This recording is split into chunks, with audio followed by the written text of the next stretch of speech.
entrar live. Show.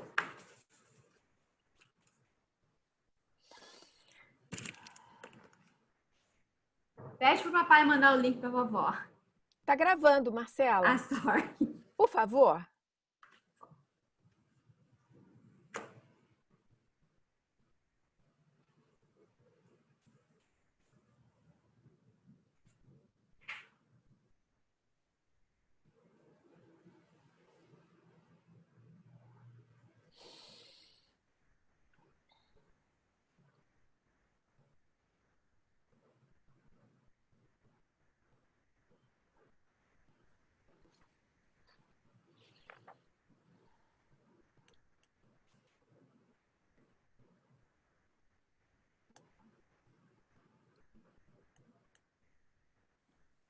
Olá.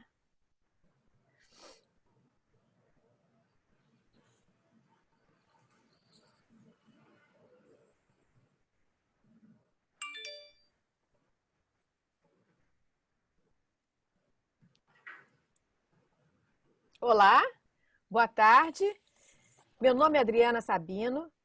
Eu sou a presidente do Centro Cultural Brasil USA da Flórida, uma organização sem fins lucrativos.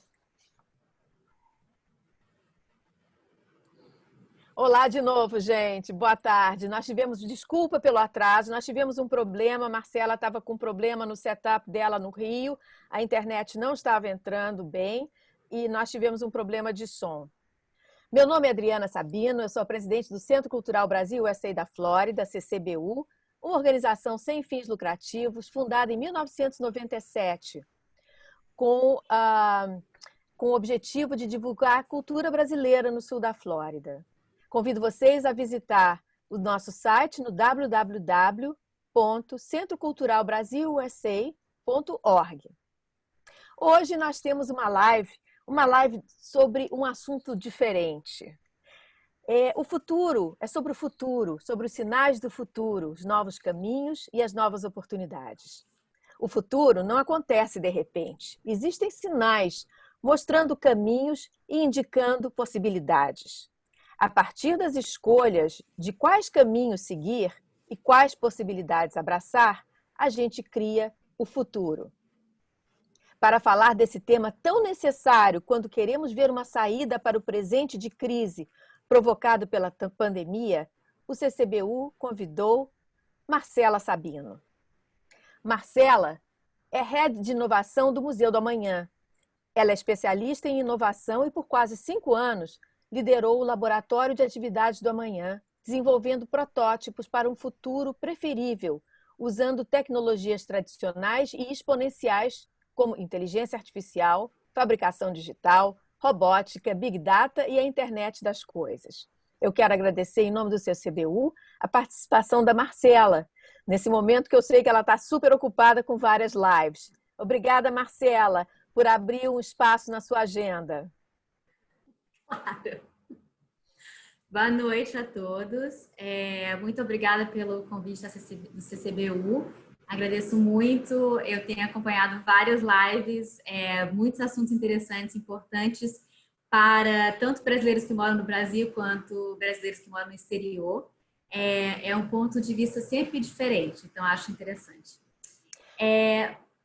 Pode falar. Marcela, olhando o seu currículo, eu notei coisas como uma posição que você teve em meados dos anos 2000, quando você trabalhou nos Emirados Árabes e você trabalhou em Abu Dhabi, numa cidade futurística. Era a primeira cidade totalmente sem energia fóssil, toda baseada em energias renováveis. Também vi, quando você esteve no Haiti, você também trabalhou em projetos de ponta, projetos de comunicação, projetos que traziam novas tecnologias para uma população bastante pobre.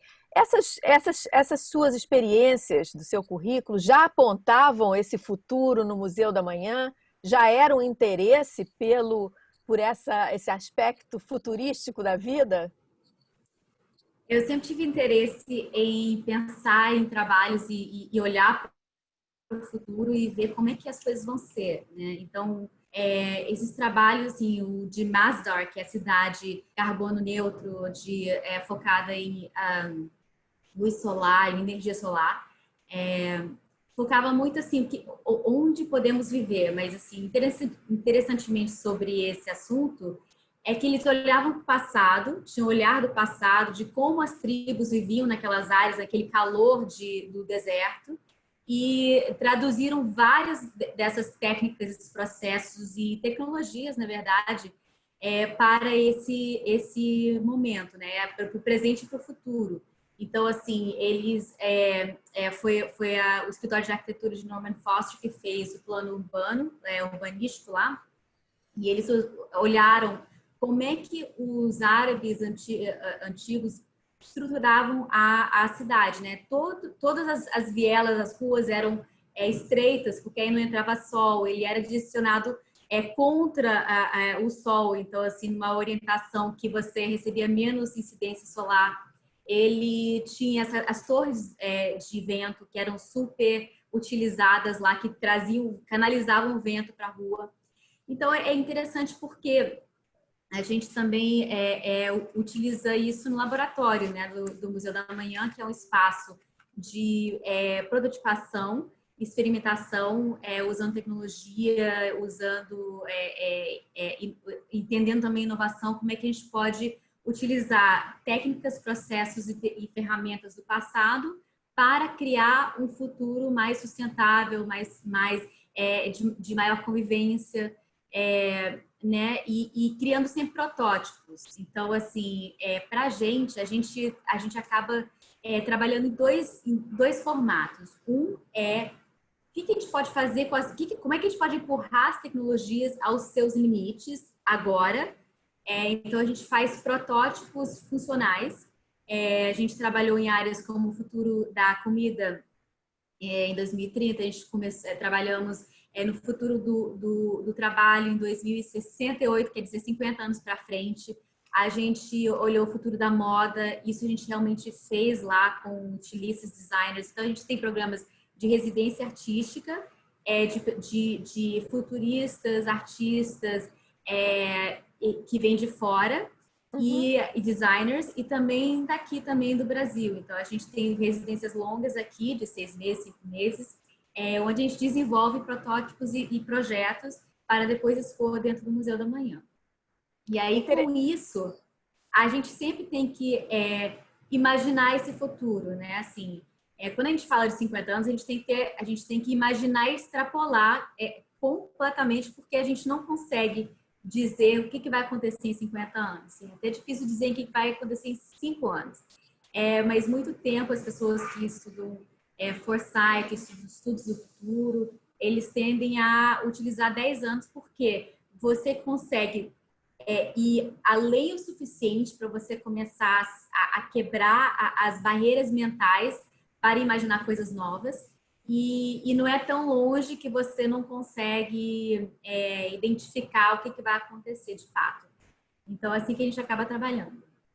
Se você tivesse, eu sei que isso é difícil, porque isso deve ser como, assim, todos os projetos são especiais para você. Mas se você tivesse, nesses 5 anos em que você esteve à frente do Laboratório do Amanhã, escolher um projeto que realmente marcou você e essa área em que você trabalha, qual você escolheria? E por quê? Nossa. Eu acho que, assim, nesse momento tem vários. Eu acho que um interessante, assim, e cada um tem uma especificidade. Eu acho que a Repangé, que foi uma viagem tecno-xamânica usando realidade virtual, foi muito importante, porque ele retrata essa ideia de olhar para o passado e ver onde a gente pode aprender com saberes além dos nossos tradicionais, né? Porque o mundo é assim, mas ele não tem que ser assim. Ele não foi assim, ele não é assim em vários outros lugares. Então, assim, a nossa vivência é muito específico, mas tem outras maneiras de ver, tem outras linguagens, outras maneiras de pensar. Até se você olhar a língua, por exemplo, algumas línguas indígenas, você vê que eles têm mais palavras para coletividade, para sonhos em comuns, tem esses conceitos, essas ideias. E aí a gente partiu assim, com essa ideia de olhar lá para trás para a gente quebrar esse paradigma que a gente tem, que a gente acha que é realidade, mas que não é uma das realidades. E aí esse projeto foi muito especial porque foi falando sobre como é que a gente pode pensar na natureza e juntar a tecnologia e a natureza, tanto o tecnoxamanismo, que tem xamanismo, tem tecnologia, e inspirado nisso a gente pensou assim no futuro muito mais onde a tecnologia anda junto da natureza e não assim abafa a natureza. E aí o outro que eu diria também é o Ofisuca, que é o futuro trabalho em 50 anos, que acho que é muito relevante agora. A gente imaginou um futuro em 50 anos em que, em vez de trabalhar 11 meses e ter férias um mês, a gente imaginou que as pessoas não teriam trabalho, porque né, a cada vez mais a gente está automatizando né, muitas funções e muitas partes de trabalhos, e até trabalhos inteiros. E como é que o lugar do ser humano seria muito na área da hipercriatividade, né? Então, em vez da gente desaparecer como espécie, a gente poderia né, assim, emergir de uma forma muito mais interessante, hipercriativa, onde as pessoas trabalham em projetos que elas querem, com pessoas que elas querem, né, por tempos limitados e criando coisas que são realmente criativas e inovadoras no mundo. O futuro, eu aprendi isso lá no Museu do Amanhã, inclusive. O futuro não acontece de repente. Existem sinais que mostram caminhos. A partir desses sinais, as pessoas fazem escolhas. Ou seja, o futuro não está pronto. O futuro, ele acontece a partir da escolha das pessoas. Então, muitos futuros são possíveis. O tema da nossa live de hoje é exatamente isso, são sinais do futuro. Você pode identificar algum desses sinais? Em que áreas você gostaria de falar sobre os sinais que você já vê mostrando os novos caminhos e as novas oportunidades? Então, tem algumas áreas que eu tenho achado interessante, assim. Por exemplo, a gente pode começar com casas, né? Então, assim, nossa casa. Eu acho que, assim, eu gosto de pensar em termos de perguntas, né? A gente está pronto para viver em nossas casas 24 horas por dia, 7 dias por semana? É porque, na verdade, há pouco tempo, em fevereiro, lá atrás, naquele outro mundo que a gente tinha, a gente passava a maioria do tempo fora das nossas casas. Então, assim, se a gente for ter um futuro cada vez mais, especialmente um futuro mais próximo, dentro de casa, como é que a gente poderia mudar a nossa casa para que ela seja mais agradável, né? Pode ser que, à medida que os nossos problemas econômicos vão evoluindo, a gente pode ter várias gerações da família que começam a morar em um lugar. Então, a gente pode ter a questão intergeracional, né? Multigerações em um lugar. Então, assim, como várias pessoas podem conviver por muito tempo em espaço? Bom, a gente pode começar a pensar em estruturas mais flexíveis e mais móveis, né? E como é que você, em vez de ter aquele sofá pesado, será que a gente vai começar a ter mais rodas nos sofás, ou mais sofás estilo japoneses, ou biombos, ou formas de você reorganizar sua casa para várias coisas? Porque agora a gente pode talvez ter que reorganizar a casa para um momento de exercício, para um momento de trabalho, para um momento de lazer, para um momento de jogos e games. Então, assim, eu acho que é interessante pensar nisso, e aí vai ter muito trabalho para os decoradores, os pessoal de interiores, porque eu acho que cada vez mais vai haver isso. E aí isso também é relacionado com a questão de trabalho. Se as pessoas, hoje em dia, nunca foi pensado assim, todo mundo ficava falando assim, daqui a algumas décadas a gente talvez trabalhe em casa, né, com essas tecnologias. Bom, isso aconteceu em um espaço de pouquíssimas semanas, né, que aconteceu que todo mundo teve que ir nesse padrão. Então, agora que as pessoas tiveram um gostinho disso, as pessoas vão começar a pensar, será que eu tenho que mesmo viver no meio de São Paulo, pagar um aluguel caríssimo no Rio, tá no meio daquela muvuca, no meio de Manhattan, sabe? Assim, talvez a gente possa viver em centros que são mais distantes, né? Então, talvez você consiga viver em um subúrbio, né? Ou uma área de mais periferia que os aluguéis seriam mais baratos e que você não teria esse transporte todos os dias regularmente, né? Porque a gente sabe até aqui no Rio que pessoas em fevereiro levavam às vezes 2 horas para chegar da Barra até o centro, né? Então, assim, são 4 horas do seu dia que não existem mais. Então, aí você tem menos qualidade de vida. E aí eu acho que também tem uma coisa interessante que é o seguinte: ao mesmo tempo, tem pessoas que estão enlouquecendo em casa, trabalhar em casa não aguentam mais, assim, tanto tempo com a família, tanto tempo assim, né, cheio dessas coisas.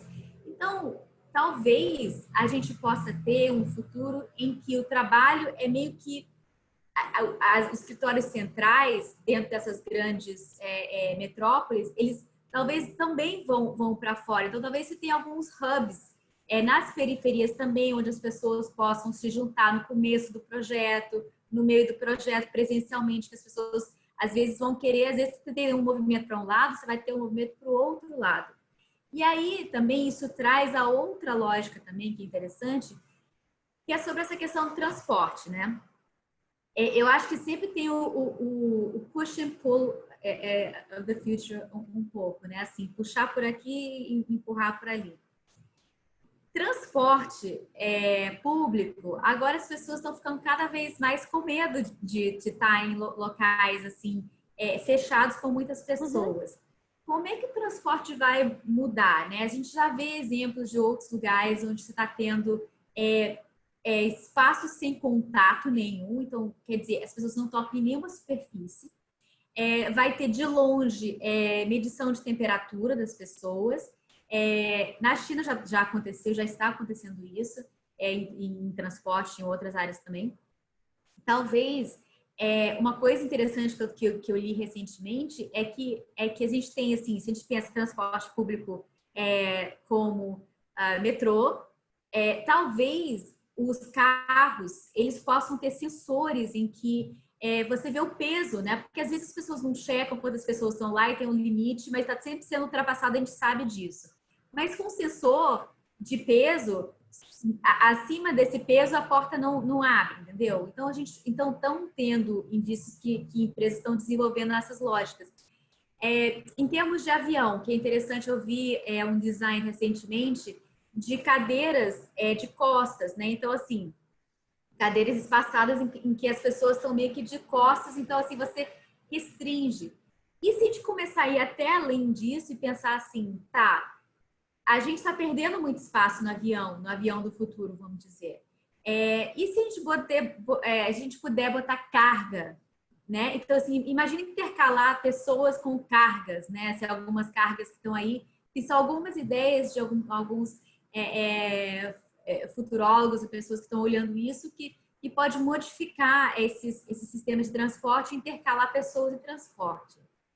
Também tem outra questão, dessa questão de varejo, né? Assim, isso é muito interessante também, porque a gente está vendo, assim, um movimento em que o varejo está com uma crise total, né? Restaurante, loja, etc e tal, que estão fechados aqui, pelo menos até recentemente.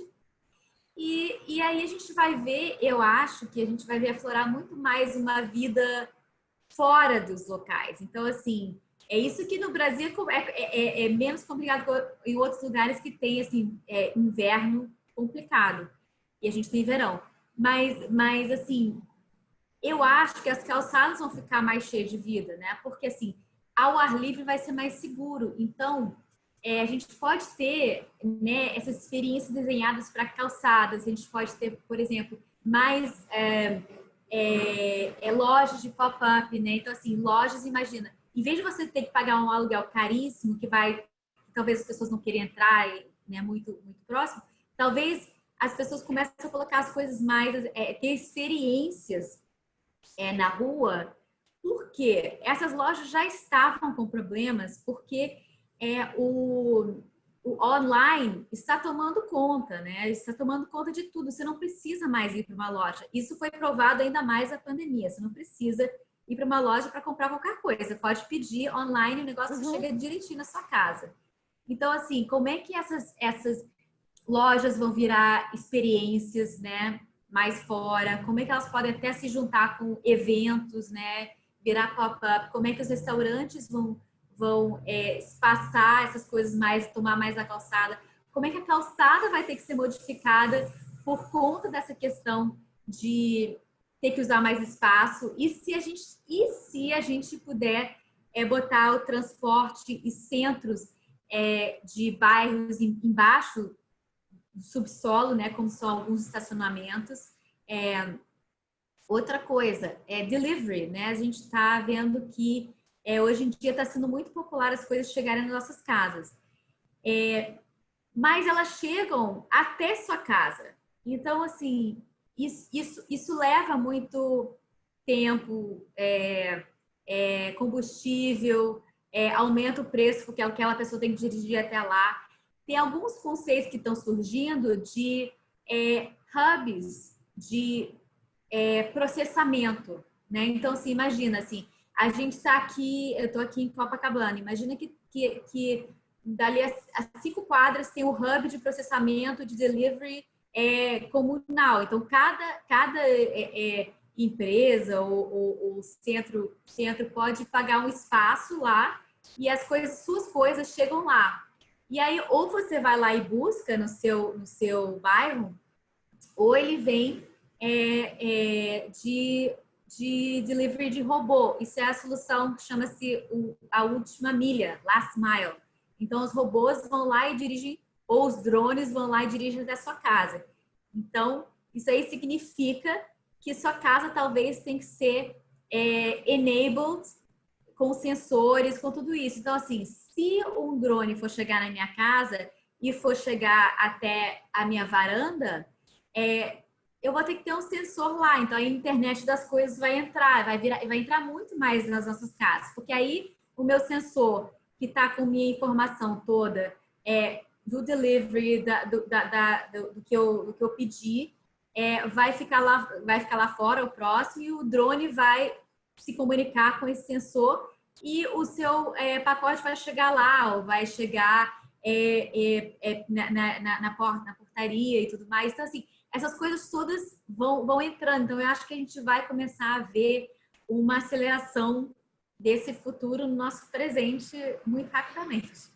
Me diga você tocou num assunto que eu acho fascinante e às vezes a gente não entende muito bem como é que é isso. Talvez você, como futurista, futuróloga, você possa explicar melhor a internet das coisas. Como é que você vê isso? Como é que isso vai mudar a nossa vida? Então, a internet das coisas ela tem várias partes, né? Às vezes a gente não sabe muito bem como é que funciona, mas num nível simples, assim, tem a parte de hardware, a parte física, né? Que é o elemento, essa malha computacional que está em vários lugares. Então, assim, você tem depois a camada de conexão, que é a internet, de fato. E aí, em alguns momentos, você tem a visualização de dados, às vezes. Então, assim, um exemplo simples. Eu coloco, assim, toda coisa que é smart, né, inteligente, não toda coisa, mas muitas coisas inteligentes, elas têm essa capacidade, né? Elas têm alguma parte computacional, então, que está processando algum dado, tem um sensor de alguma coisa, que está vendo variações em algum padrão. Então, uma coisa muito simples é você pensar, por exemplo, eu quero botar um sensor na minha planta para ela me dizer, assim, quando ela está com sede, né? Então, você põe o sensor, tem um sensor específico, você pode colocar, espetar ela, é um sensor de umidade.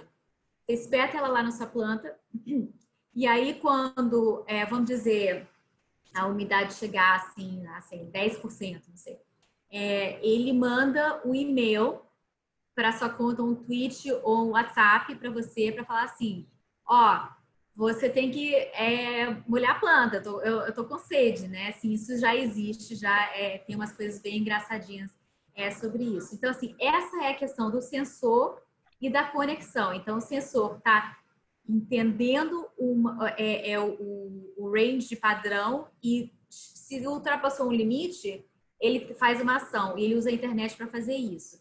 Então, aí pode estar ficando... Isso é para exemplificar um exemplo simples e banal.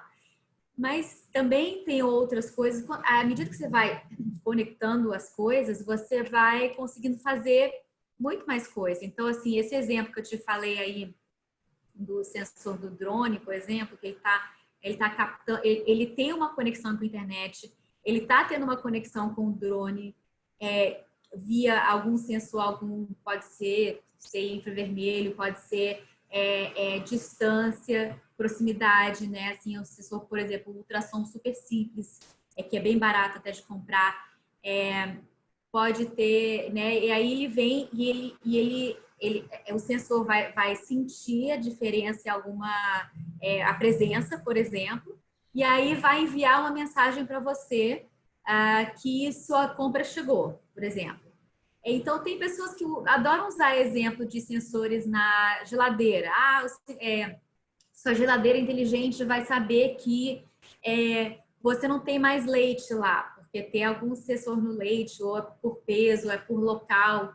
Aí se você organiza do jeito que a empresa está falando, né? E aí você é avisado, e aí no futuro, talvez, a gente nem tenha que sair para fazer compras, ou nem tenha que pedir compras, né? Porque na realidade sua geladeira já vai saber.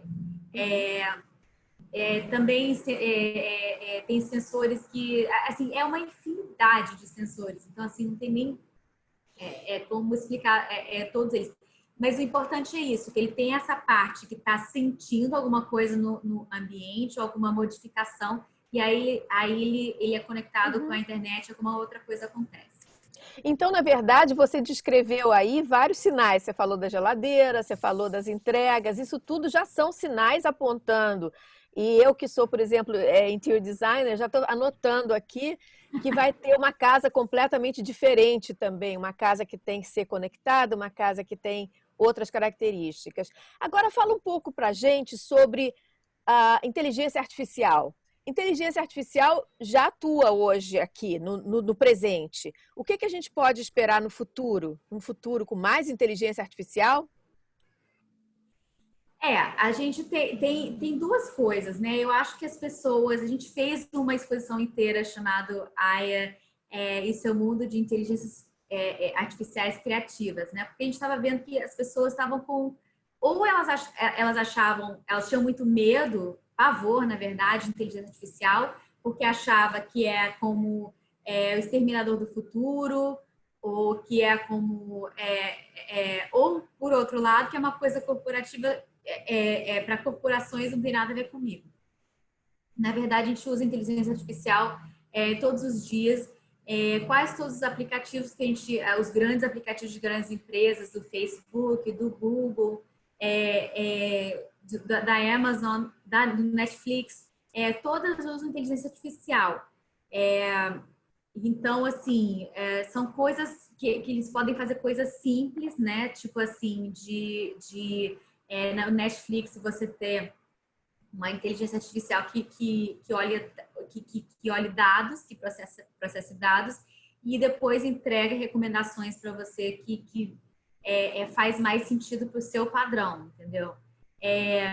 E aí as inteligências artificiais são uma infinidade delas e elas atuam em áreas específicas. Então elas estão aí, elas atuam melhor quando tem muitos dados. Muitas vezes quando tem dados estruturados, mas também tem várias inteligências artificiais, aí você está falando de aprendizado de máquina, machine learning e tudo mais, que aí é outra coisa. Eles podem trabalhar com dados não estruturados, né? Estruturados, eu estou dizendo quando você põe tudo na tabela, assim. Vamos dizer assim, questão de local, peso, etc e tal, velocidade. E aí você põe numa tabela e aí você passa para inteligência artificial. No outro lado, você pode ter inteligências artificiais que aprendem através de muitos dados. Então, assim, se você mostrar milhares de fotos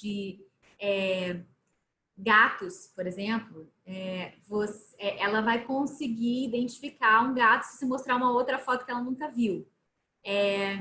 Isso é simples, é como os pixels, né? Ela entende, ela está vendo imagens, né? Como pixels. Isso na verdade, assim, essa explosão é bem recente, assim, ela existe há muito tempo, mas assim, houve uma explosão, assim, nos últimos anos. 2016 foi realmente que começou a gente ter essas aplicações comerciais e mais código aberto, que assim, até você poderia utilizar essas inteligências artificiais. No outro lado, tem uma inteligência artificial chamada Artificial General Intelligence. E essa é uma coisa que não existe, né? Essa coisa que todos os filmes de ficção científica são baseados nessa inteligência, né? Aquele filme Ela, aquele, né? Assim, o HAL, esses negócios são baseados em inteligências gerais. Isso a gente, né? Ninguém sabe quando vai chegar. Acho que todo mundo acha que vai chegar em algum momento. Mas você vai ter que aprender a fazer várias coisas e resolver vários problemas, né? Porque a inteligência artificial, por exemplo, a gente fez no Museu da Manhã o primeiro samba escrito por uma inteligência artificial do mundo. Mas, na verdade, foi escrito por duas inteligências artificiais, porque a gente teve que ter uma para escrever a letra. Ela sempre funciona, essas aí simples, elas funcionam assim. Você dá um montão de letra para elas e elas vão imaginando qual que é a probabilidade da próxima palavra, da próxima letra, assim.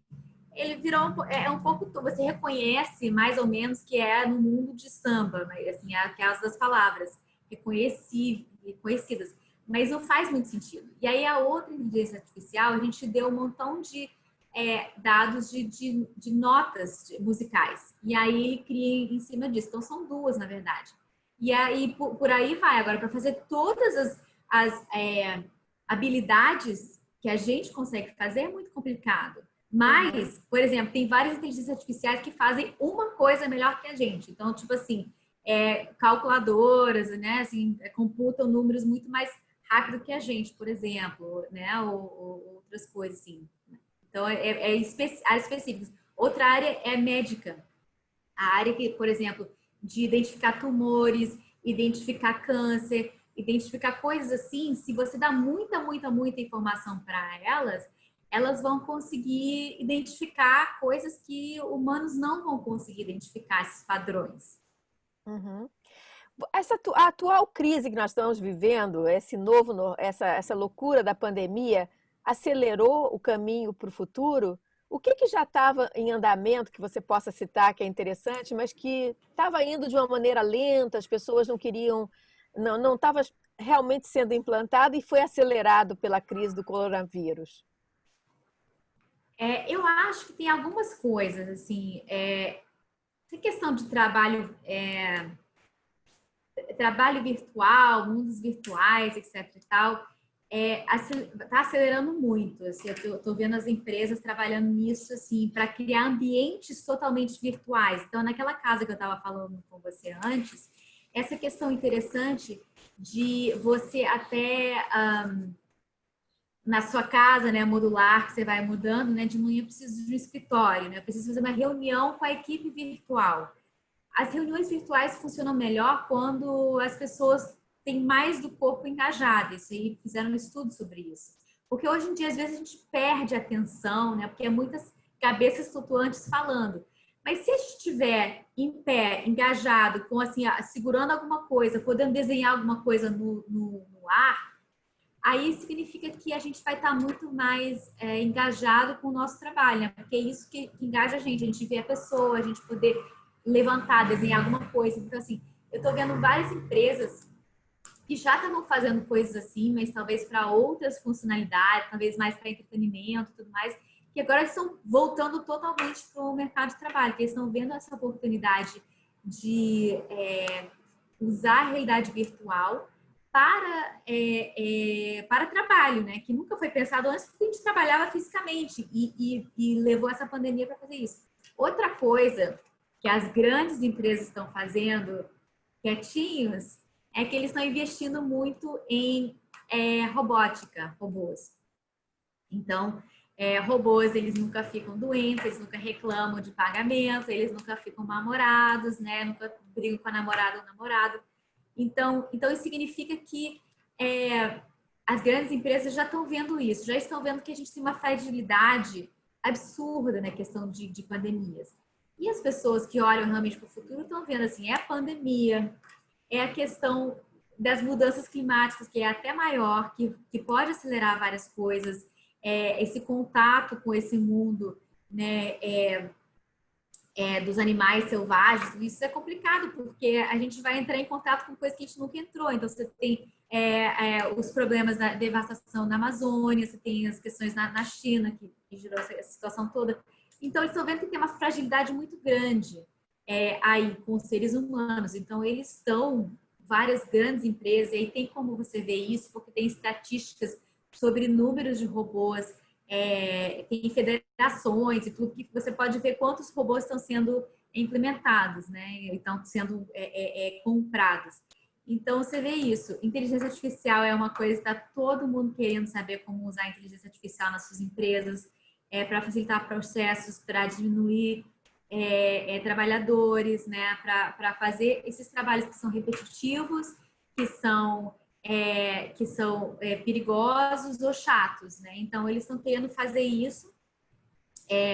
Por um lado, isso vai diminuir o número de trabalhos. Por outro lado, para as pessoas que estiverem lá, elas vão poder fazer mais trabalho em que elas são melhores. E aí, por último, você tem a grande revolução que está vindo aí, que é de carros automáticos, né? Então, assim, a carga de dados, sensores, inteligência artificial embarcada para poder processar aquilo em tempo real é gigante. Então, assim, isso aí vai realmente fazer uma revolução no transporte inteiro. Então, assim, até transporte de carro, transporte público, transporte, né, avião, né? Avião já é voado por inteligência artificial, só tem o piloto lá para alguns momentos, né? Mas aí a gente está vendo que até às vezes é mais perigoso você ter um piloto lá, ter esse modelo híbrido. Agora é debatível, mas assim que esses modelos ficarem melhores, eles vão conseguir melhorar muito. Então, vocês já devem ter visto esses CAPTCHAs, né? Que a gente tem que dizer lá, assim, quando você está entrando sua informação, seus dados, quer pagar uma newsletter, não sei o quê, ou quer pedir uma newsletter, você vê que tem aquelas imagens, né? Assim, são sempre de quê? De ruas, de farol, de stop sign, né? Por quê? Isso aí, a gente está dando essa informação para a inteligência artificial aprender isso ainda mais. Então, assim, tem um número que não sei, assim, de 10 ou 13, uma coisa assim, que se você estiver acima desse número, mesmo se algumas pessoas fizerem errado, você consegue identificar se aquilo é de fato um sinal, se aquilo é de fato um cruzamento. Então, é por isso que os CAPTCHAs todos hoje em dia são são para as estradas. Você não tocou num assunto que eu acho muito importante e que o planeta inteiro sentiu ao mesmo tempo, que foi a educação, o ensino à distância. De repente, todas as escolas fecharam e, no momento, o mundo ficou com 1,5 bilhão de estudantes estavam em casa, sem poder ir para suas escolas. Eu acho que havia essa intenção de transferir o ensino presencial para ensino à distância, mas eu acho que isso foi acelerado pela pandemia. Você acha que isso é uma tendência que vai continuar ou a gente vai voltar para as escolas presenciais? Eu acho que assim, eu acho que tem um grande experimento já acontecendo na China nisso, né, com várias coisas. Eles têm um plano inteiro para ser um dos líderes de inteligência artificial, se não o líder, em 2030. E parte dessa estratégia é educação. Então, assim, a inteligência artificial, quando acoplada com outras coisas, ela pode ver muita coisa. Então, por exemplo, nem todo mundo aprende igual, né? É igual aquela questão de, em algum momento, a roupa era toda customizada, ela toda feita para você, né? Assim, você tinha lá a pessoa a costureira que ia costurar no seu corpo aquela roupa. Depois e a gente tinha poucas roupas. E aí aí passou a ter essa massificação em que tem tamanhos PNG, né? Ou GG, etc e tal. Mas tem tamanhos padrões que é padrão, assim, não existe aquela pessoa exata que cabe exatamente naquilo. Então, assim, a gente está com a massificação da educação desde a Revolução Industrial e ela continua a mesma coisa. Quer dizer, ela que nem as roupas todas padronizadas, né? É padronizada, assim, não tem outra. Se você tiver uma dificuldade, se tiver algum problema com o aprendizado, se você não entender certa coisa, se você, assim, né? Então, a educação ela não contempla nada disso. Então, assim, hoje em dia ela vai poder ser mais customizada. E aí, quando o que é interessante é quando você começa a ver a convergência de várias tecnologias. Então, imagina assim, eu tenho lá a minha professora de inteligência artificial no computador, e ela está lá me ensinando, e aí também tem um sensor que está reconhecendo minhas emoções, as mudanças faciais, que chama-se microexpressions, né, as pequenas expressões que mostram certas coisas, que às vezes são tão rápidas que a gente não consegue nem entender. E também uma professora que está lá com 30 alunos fazendo bagunça, também não vai conseguir dar essa atenção. Então, assim, ele pode começar a ver se eu tô... se meu olho está baixando, se eu estou com uma expressão meio complexa, meio não entendendo, ou se eu estou, assim, engajada.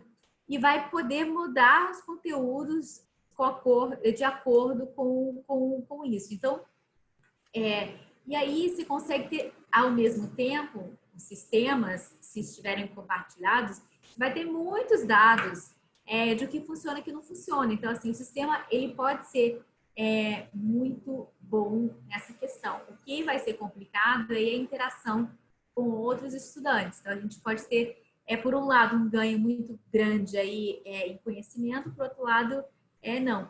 Mas aí, você tem outra possibilidade também, é que a gente talvez não precise saber tanta coisa assim. Talvez a gente precise, talvez a gente comece a ter, hoje em dia, por exemplo, a gente não usa muito assim dicionário e tudo mais, a gente não precisa mais disso, que a gente é só perguntar ao Google, a gente não tem que ter esses livros, né? E livros, a gente pergunta pro Google.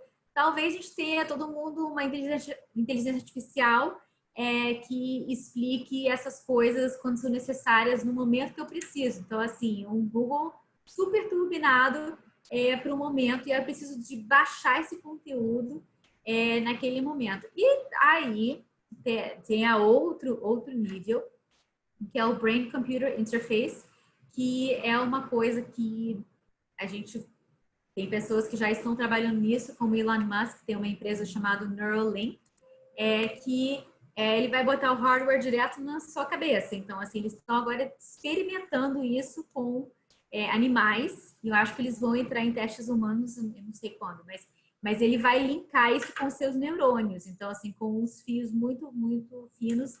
E aí, talvez a gente já tenha a internet no nosso cérebro. Então, talvez nem precise aprender mais. Então, Meu Deus, isso é assustador! Nossa! Você, na nossa conversa antes da nossa live, você mencionou que a gente podia descobrir esses sinais por nós mesmos, a gente podia ir buscando esses sinais. Como pesquisar? Você pode conversar sobre isso, contar para a gente como a gente pode do it yourself, fazer nós mesmos? Então, assim, porque a questão é a seguinte, é interessante, assim, a gente, né, já começar a olhar as notícias, o que está acontecendo em volta da gente, começar a catalogar, né? Porque isso é interessante até para é que nem o músculo, você vai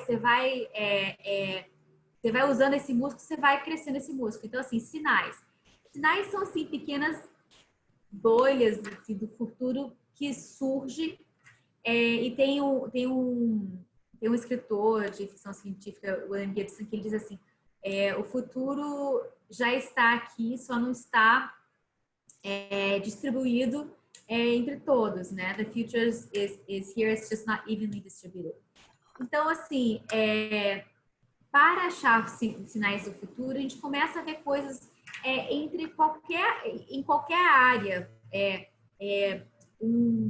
Uma notícia de um teste novo, de uma empresa nova trabalhando com uma coisa estranha, alguma coisa que está saindo do normal, do que você está lendo normalmente, e pode vir de alguma pesquisa nova, pode vir de alguma política nova, pode vir de alguma startup que está fazendo uma coisa nova. Por exemplo, assim, um sinal que é uma situação diferente. Então, assim, tinha um exemplo assim para mostrar assim, às vezes são meio absurdos. Que, por exemplo, quando as pessoas estão estudando assim envelhecimento e tudo mais, descobriram que sangue de ratos novos, quando você fazia essa transfusão para os ratos velhos começavam a agir como os ratos novos, isso é um sinal. Aí, dali a tipo assim, alguns meses eu vi uma startup, um nome assim, não sei se chamava Young Blood, alguma coisa assim, que ele fazia isso, ele pegava sangue de pessoas novas, de transfusão, e o intuito era de ser um blood bank, né, de ter um sangue para depois fazer essa transfusão. Não sei como foi, mas eu anotei aquilo. Outro sinal, assim, pode ser algo como a gente está vendo que as pessoas estão trabalhando mais em casa, né? E aí a gente pode até começar a ver, assim, até pensar, a gente pode ver sinais também, a gente pode pensar em consequências também de coisas que estão acontecendo. Então, tem esse aí sinal que eu expliquei, aí de consequência. Então, assim, aí é mais um modelo mental. Então, assim, as pessoas estão trabalhando mais de casa e elas não têm estruturas apropriadas.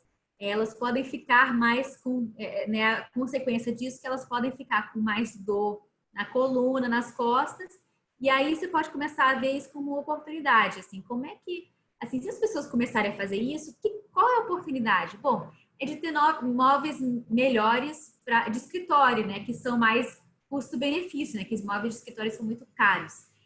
Então, assim, a oportunidade aí, se você é decoradora, se você é arquiteta, assim, você entrar mais nesse ramo de fazer o retrofit da casa das pessoas para o trabalho. Ou pode ser algo como, você pode ser consultora de, né, reorganização na casa. Ou pode ser que você começa a fazer móveis que são mais baratos, custo-benefício, tudo mais. E aí como você começa a juntar esses sinais, você começa a ver, assim, onde... E aí é legal você olhar em certa área. Então, por exemplo, eu quero focar no futuro do trabalho, por exemplo. Eu quero focar no futuro do interior design, por exemplo. Assim, eu vou começar a juntar sinais que estão em volta da casa, em volta de interiores. E aí eu vou juntando eles. E aí você olha para trás e começa a ver quais são os motores, né, os drivers, né? O que está acontecendo para impulsionar esses movimentos. E aí é legal você olhar tipo assim, o dobro do tempo que você olha para frente. Você está olhando daqui a 5 anos, como é que vai ser o futuro do design?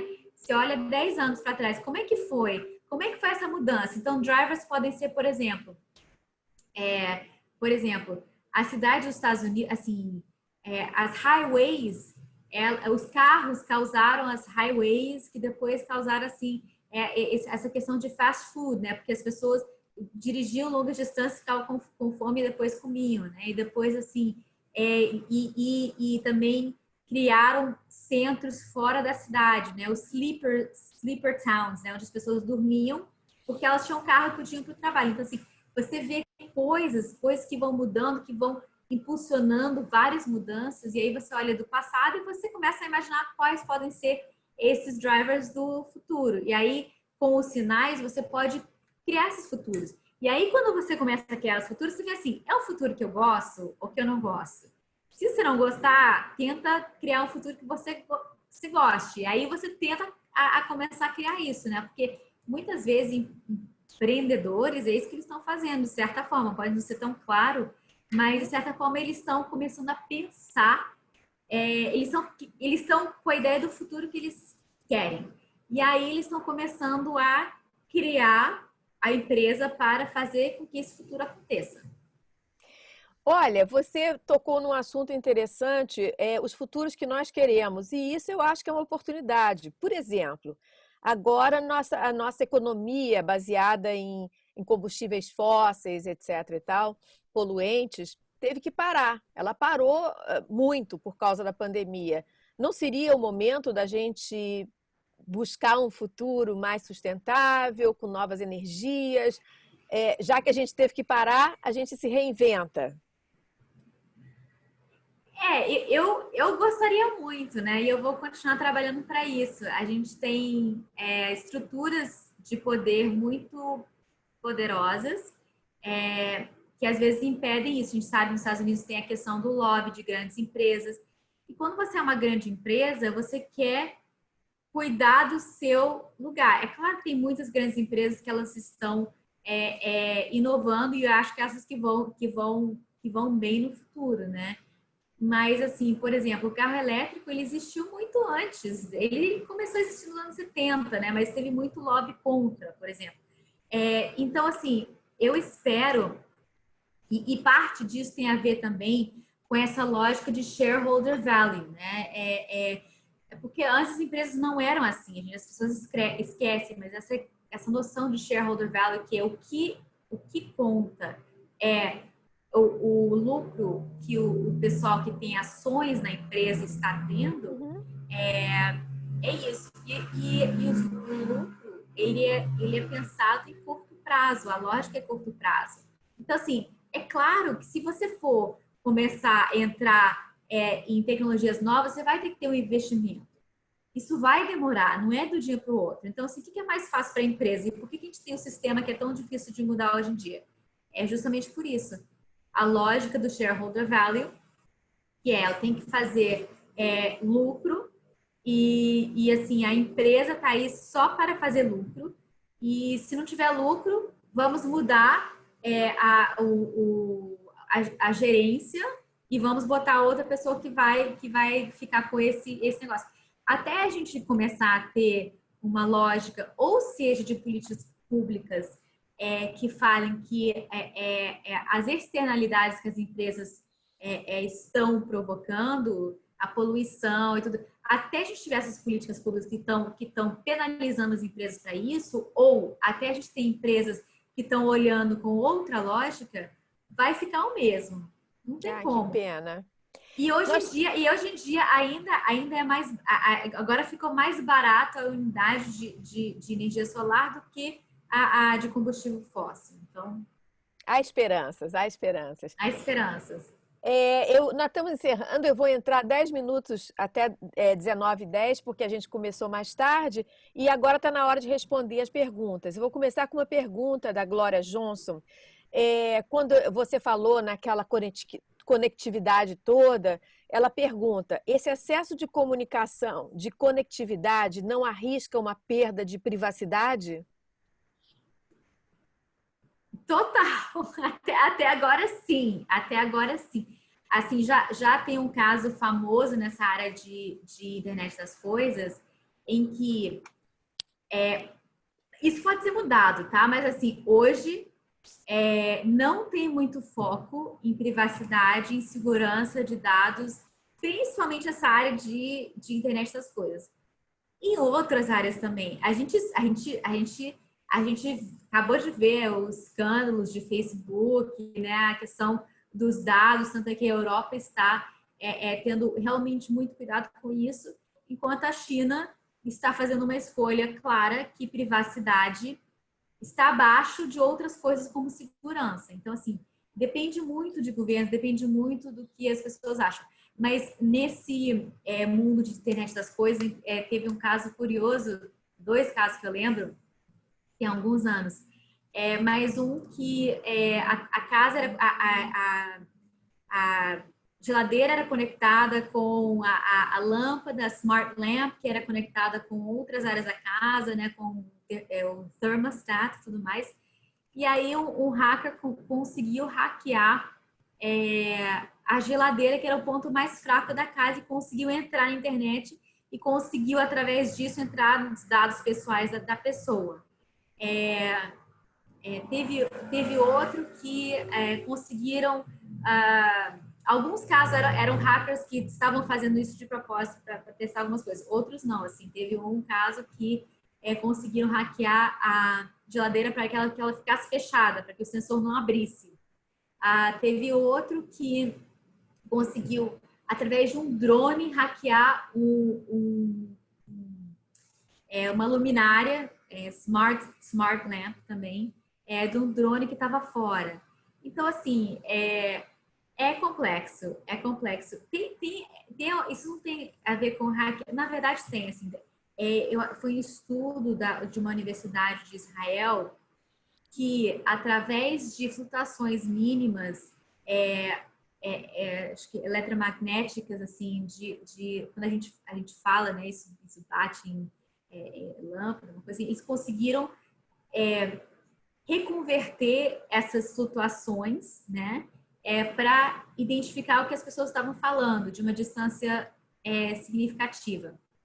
Então, a gente tem muitas questões aí que a gente tem que ter cuidado, tanto nos dados da internet, né, assim, quanto na questão da internet das coisas, porque as empresas ainda não estão olhando para isso. Acho que como a tecnologia é tão nova, elas estão focando em fazer o negócio funcionar em vez de já entrar com essa parte de segurança. Então, isso pode ser até um trabalho do futuro, proteger a sua rede interna da casa, né? Com certeza! Temos aqui uma outra pergunta do Marcelo Sabino. Ele está perguntando dos riscos de uma extrema automação para o mercado de trabalho. Por exemplo, num país como o Brasil, que tem muita gente que depende do trabalho manual, do trabalho, a gente tem que empregar mais gente. Como é que funcionaria isso, com os robôs acabando com os postos de trabalho? Então, assim, vão haver trabalhos novos, sem dúvida. Você acabou de criar um aí. Então, assim, eu acho que a gente tem que ser bem criativo e olhar esses sinais e prestando atenção e onde pode ter oportunidades. Porque se também a gente ficar com muito medo, aí a gente vai largar esse futuro e vai achar, bom, isso vai acontecer assim mesmo, o que eu posso fazer? Mas se a gente tiver esse mindset que o futuro não está escrito, não é um destino que a gente chega, mas é uma coisa que a gente cria, a gente vai poder pensar criativamente nessas coisas. Você acabou de pensar em uma coisa, assim, e aí vendo esses sinais que a gente vai conseguir criar. Mas, assim, vai acabar com trabalho, sim, principalmente trabalhos que são repetitivos, em todas as áreas, ou vai acabar com parte de trabalhos que já existem. Então, por exemplo, médicos, diagnósticos, né, trabalho de diagnóstico, inteligências artificiais fazem isso muito melhor do que seres humanos, né? Mas os seres humanos, eles podem ser muito melhores na questão de pensar junto de várias opções, de falar com pacientes, de entender outras áreas, né? E tudo mais. Agora, também vão ter pessoas que não vão poder se requalificar no mercado. Então, por isso que tem grandes empresas tecnológicas como a Microsoft, como Bill Gates da Microsoft, como o Jeff Bezos da Amazon, como Elon Musk, que estão todos falando sobre o robot tax, né? Assim, o imposto que as empresas deviam pagar para que quem tem força de trabalho robotizado vai pagar um imposto para que as pessoas possam ganhar um mínimo para sobreviver, porque eles também têm noção, e eles mais do que até o governo, que se a gente começar a ter pessoas que uma desigualdade tão absurda, assim, tão ruim, que as pessoas não têm nem trabalho, nem o que comer, nem como ser ajudadas, vai ter alguma revolta. Então, assim, eu vejo, assim, nessas conversas aí que eles são muito apoiadores desse Universal Basic Income, que, na verdade, foi testado agora com o Brasil, com os Estados Unidos, com vários outros países, que estão dando um valor para as pessoas para sobreviverem, né? Essa questão enquanto elas não têm trabalho. Nós temos aqui uma outra pergunta da Glória. Isso é sobre, com essa informação disponível que você descreveu, sem necessidade do conhecimento e da lógica, isso não vai ser em detrimento do cérebro? A gente não vai virar autônomo? Você está falando a junção entre o brain interface, é isso? Não, ela está dizendo que se a gente não precisa de se esforçar para adquirir conhecimento, para raciocinar logicamente, tudo vai estar à nossa disposição, nós não vamos nos tornar autômatos? Olha, é engraçado essa questão, né? Porque aí eu pergunto, né? Quem lembra de telefones, né? Assim, as pessoas mais velhas vão lembrar de mais telefones, mas hoje em dia, assim, tirando pouquíssimos telefones, a gente não lembra mais, porque a gente tem o celular, a gente já liga no nominho da pessoa e já é. Então, assim, é aquele negócio, se a gente não utilizar o cérebro, a gente, ele começa a diminuir a capacidade, né? Então a gente tem dificuldade de lembrar de telefone, isso é um exemplo clássico.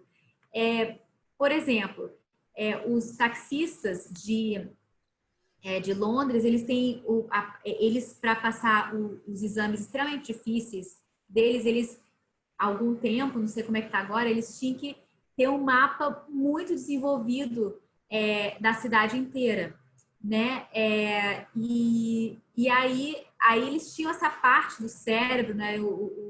A parte visual, espacial, muito desenvolvido, mas assim, agora com o Waze e tudo mais, isso tende a ir embora. Então, assim, você acaba tendo coisas que as pessoas começam a se apoiar tanto nessas tecnologias, porque elas funcionam geralmente, e recentemente a gente teve alguns relatos de pessoas entrando dentro de lagos e tudo mais, porque o ex falou para virar à direita e essa pessoa tinha desligado e entrou dentro do lago porque falou e estava à direita e dava um lago, entendeu? Então, assim, teve algum glitch aí. Então essas partes tendem a ficar menos desenvolvidas, com certeza, com certeza. Então, assim, isso vai acontecer com a tecnologia e sempre aconteceu, né? Assim, eu acho que foi Aristóteles que ele ficou super chateado, assim, porque agora que tem, né, que a gente vai ter a questão escrita, ou acho que Era a expressação, escrita. As pessoas iam perder a capacidade de se expressar bem oralmente. exatamente, exatamente. Então, assim, cada tecnologia tem É. essa outra questão, né? Olha, tem observação aqui. Você mencionou aquela técnica de transfusão, né? Uma startup que está trabalhando com a transfusão de sangue de jovens para velhos.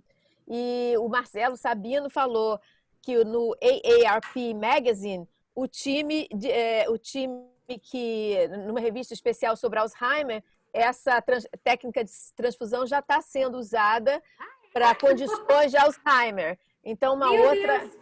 uma outra tecnologia, uma outra função. Chegamos ao fim da nossa live de hoje.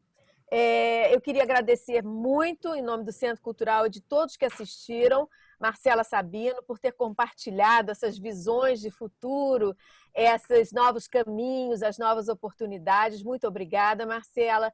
Eu queria convidar todos vocês a explorarem o Centro Cultural Brasil USA da Flórida, nosso Instagram, nosso Facebook e também nosso site www.centroculturalbrasilusa.org, e, se possível, nos associar a gente, porque nós somos uma member-based organization, uma organização que conta com seus membros, sustentada por seus membros, e nós temos um grande prazer de compartilhar com vocês esses temas importantes que estão acontecendo agora.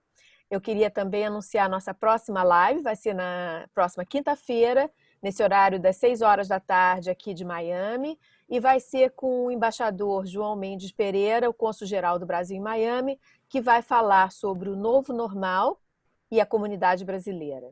E de novo, eu queria agradecer a Marcela e abro aqui para ela, se ela quiser deixar uma mensagem final para vocês. Marcela, qual é a sua mensagem final? Obrigada, Centro Cultural.